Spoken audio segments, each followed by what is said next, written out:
Well, it's good to know that the worst real estate market we've ever seen in 30 years is now gone. Now, surprisingly enough, an awful lot of agents had no idea that the market was truly that bad. We're going to talk about it today and what you do moving forward. Welcome to today's morning meeting. I'm Greg Luther, the one guy that meets with you every single week to help you in growing your business. As long as you're following the channel here, you're getting information every single week on what you need to do as an agent to attract more business, to close more deals, and most importantly, be up to date on what's going on in today's market. So I saw a study the other day that showed that the last half of 2024 and the first half of 2025, that 12-month stint is the worst we've seen in over 30 years. Total number of sales, what's going on with the marketplace, the lowest number of transactions we've ever seen. Now, for all of you that have been selling 30 years or less, it's something you've never witnessed before. And unfortunately, you may think there's a problem with your business, there's a problem with you, this stuff just doesn't work anymore. The fact is, if the fish aren't biting, you're not catching anything. And that's certainly the case here. So now that we're starting to see that people coming out of the woodwork, rates starting to creep down a little bit, but more importantly, people are realizing this is pretty close to the new norm. They're kind of getting off the fence and they're making those moves. So I'm seeing a massive difference in where the business is going these days. And I wanted to give you kind of a breakdown on what you should be doing, because if you made it through the worst season we've seen in 30 years, if you made it through, regardless of how beat up you are, regardless of what your credit score looks like, or what your issues are, your confidence level with the real estate market or with you or with sales, or I should get another job or whatever the case is, you made it through. As they always say, if you're going through hell, you should keep going. Don't just stay there. Well, you kept pushing through. And sure enough, you came out the other side. Now we're starting to see people move. Combining that with the fact that the greatest wealth transfer in the history of America is beginning now, with all the baby boomers moving their money down, cashing their money out, downsizing themselves, let alone handing it down to family members. It really creates a time we've never seen before, an unprecedented opportunity. And we know for sure better times are here and better times are ahead. We made it through that bad season. And I got to tell you, it affected an awful lot of agents emotionally, mentally. They just weren't in a good spot. They almost took it personally or felt it was them or something they were doing wasn't working. But I want to encourage you, as the saying goes, and I want you to think about this, don't throw out the baby with the bathwater. Okay.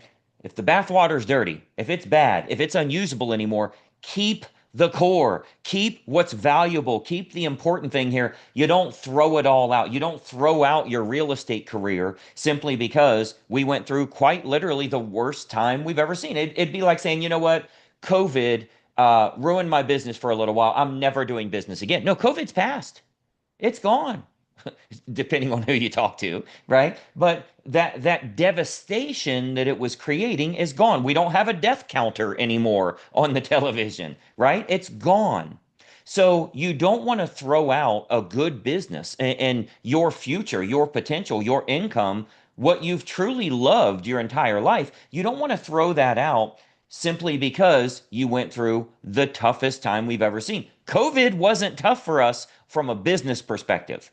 Keep in mind, money was free and the government was mailing money to people, not only to people, but also to businesses. That's why homes went crazy. There's 50 offer. Like that was the other side of the equation. There's so much money and so many deals, I can't get any of it. That was the other side of the equation. But the fact is, winners love to win. Winners love to win, but they hate to lose. Losers don't care at all. Whatever happens, happens. It's the universe, it's the karma, the whatever. But winners, they love when they win, but man, they can't stand to lose. They cannot stand it. And it affects them mentally because they know they're a winner by design. So they don't like that side. But you have to understand the real estate market is going to go up and it's going to go down. These things are going to happen. So sometimes you can make a rash decision that's going to hurt you in the long run. And I think when we've had such a tough market and virtually everybody, was in a tough market, then you start to see you're dipping into your savings, your credit card balances are going up, those normal things. Now, keep in mind, yes, there are a lot of our members with Greg Luther Inner Circle that are doing really well, and they're taking advantage of it because they've got good offers out there and they are picking up that business that is there. They're closing deals. But if you keep doing what you were doing, you're not closing much business right now. If you continued to do what worked during the hotter market, if you didn't make that adjustment, you paid the price. Now, the good news is that has all but passed us at this point. We're starting to see a lot more movement, and particularly those that are taking the right actions, they're doing really well. But I want you to step back and look at your overall career. I want you to look at what you've done here and see if your current numbers coincide with the market numbers. Because if so, you are okay. Your business is okay. It's if there's always 1,000 closings per month in your market and it goes down to 300, well, you should see that if you always have 100 closings, you should be at 30. You see how that coincides? Like when the market's way up, you should be doing more deals. When the market's way down, you should be doing less deals on a traditional basis unless you make the changes you should make.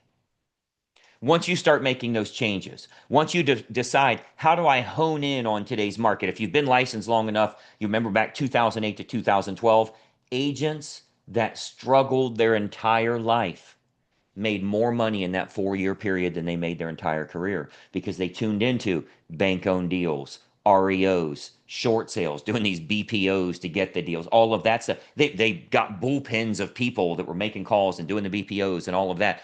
They made unbelievable amounts of money because they tuned into it. Meanwhile, on the other side of the equation, a lot of agents struggled.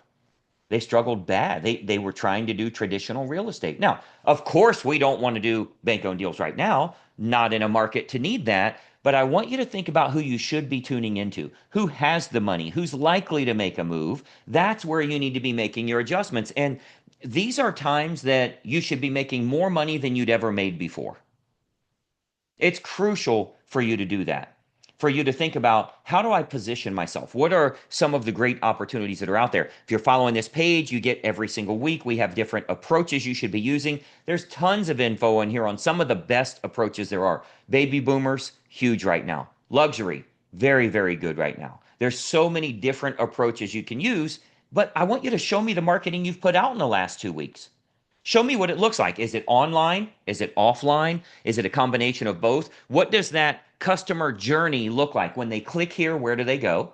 When they go to that page, does it coincide with everything they're anticipating? And where do they go from there? How do you receive that? How do you convert that lead? That process, that customer journey or client journey matters. If it goes to your lender's website because they clicked on your lender, you lost that person. It's not a sticky website. It's not doing what it's supposed to do, and you're going to have a problem with conversion. If it just sends you an email and then it's up to you to follow up with those people, you're going to lose that person because that's not how business is done. So this is really a good time as the market slowed for quite a while here. It's such a great time to have been looking at your practices.